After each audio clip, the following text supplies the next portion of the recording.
আসসালামু আলাইকুম, লিঙ্কন বলছিলাম ইউএসএ থেকে। আপনারা অনেকেই আমি ইউএসএ আসার পর প্রশ্ন করেছেন যে আমি কিছু করতে চাই কিনা, আমার প্ল্যানটা কি।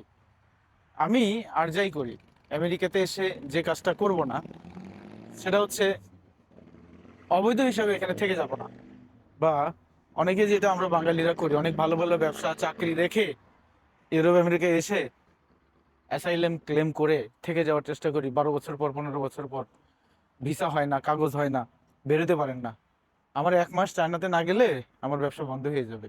আমি মনে করি নিজেকে আমি একজন আমেরিকান সিটিজেনের চেয়ে অনেক ভালো আছি চায়না বাংলাদেশ মিলে। এবং আমি এই ভালো থাকাটা, এই ভালো লাগাটা আমি সবার সাথে শেয়ার করতে চাই, যে আমার মতো ভালো যারা থাকতে চান তাদের আসলে আমেরিকায় আসার দরকার নেই। আমেরিকায় আসলে আপনাদের যে জিনিসটা হবে সেটা হচ্ছে প্রচুর পরিশ্রম করতে হবে এবং নিজের কাজ নিজে করতে হবে। এই হার্ডওয়ার্ক যদি আপনি বাংলাদেশে অথবা চায়নায় করেন, বাংলাদেশের সুযোগ না থাকলে আপনি চায়নায় করবেন, এবং চায়নাতে যদি এই কাজটা করেন, চায়না হবে আপনার এক বাংলাদেশের বিকল্প। সেখান থেকে সারা বিশ্বে আপনি প্রোডাক্ট পাঠাইতে পারবেন। আর সারা বিশ্বে যখন আপনি মাল পাঠাবেন, আপনি হয়ে যাবেন একজন বড় ব্যবসায়ী। আমেরিকা বলেন, ইউরোপ বলেন, ফ্রান্স বলেন, পর্তুগাল বলেন, স্পেন বলেন, বিশ্বের ফার্স্ট ওয়ার্ল্ডের যতগুলো কান্ট্রি আছে, আপনি যখন ব্যবসায়ী হবেন, আপনি ব্যবসায়ী মানে কি, আপনাকে সবাই দাঁড়ায় স্যালুট দেবে, তার কারণ আপনার কাছে টাকা আছে। আমেরিকার প্রেসিডেন্ট বলেন আর চায়নার প্রেসিডেন্ট বলেন আর বাংলাদেশের আমি আর আপনি হই, টাকার কাছে আমরা সবাই একটু করে নিচু হয়ে যাই।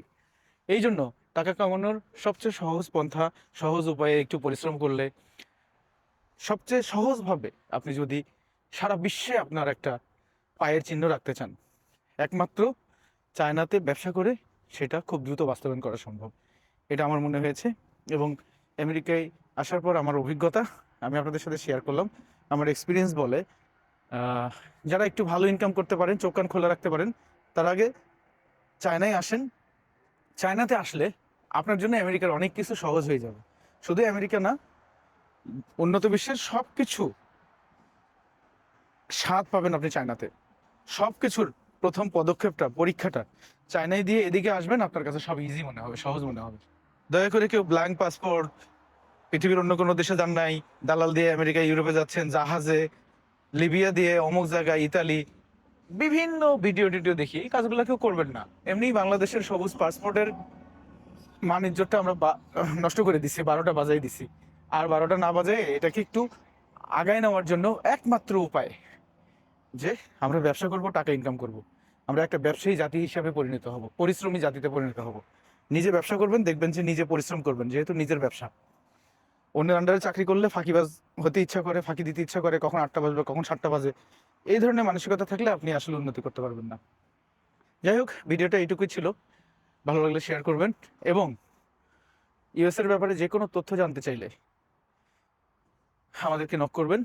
আমরা যে কোনো তথ্য দেওয়ার চেষ্টা করব, তার কারণ আমি যখন এখানে পা রেখেছি আমাকে ঘন ঘন আসতে হবে, এবং সেটা অবশ্যই ব্যবসার জন্য। আমি কোনোদিনও এখানে পার্মানেন্ট থেকে যাব না, এই ইচ্ছাটা আমার নেই। ধন্যবাদ সবাইকে, সুস্থ থাকবেন, ভালো থাকবেন।